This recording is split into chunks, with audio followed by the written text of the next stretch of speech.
తెలుగు రాష్ట్రాల్లో సంచలనం సృష్టించిన సృష్టి టెస్ట్ ట్యూబ్ బేబీ సెంటర్ వ్యవహారంలో ఊహించని ట్విస్ట్ చోటు చేసుకుంది.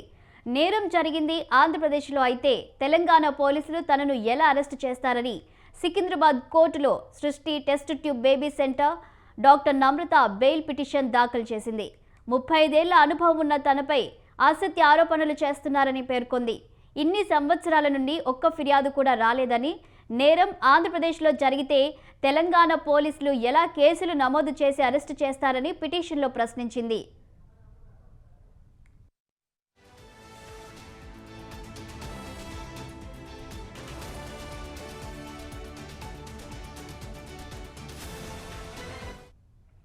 ఇదిలా ఉంటే సృష్టి టెస్ట్ ట్యూబ్ బేబీ సెంటర్లో తనిఖీలు చేసిన అధికారులు సంచలన విషయాలు వెల్లడించిన సంగతి తెలిసిందే.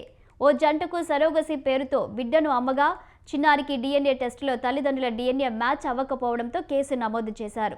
ఆ తరువాత విచారణ జరిపిన అధికారులు పిల్లల అక్రమ రవాణాతో పాటు బిచ్చగాళ్ల నుండి వీర్యం సేకరించడం, రోజువారీ కూలీల నుండి అండాలను సేకరించడం ఇలా అనేక విషయాలను వెల్లడించారు.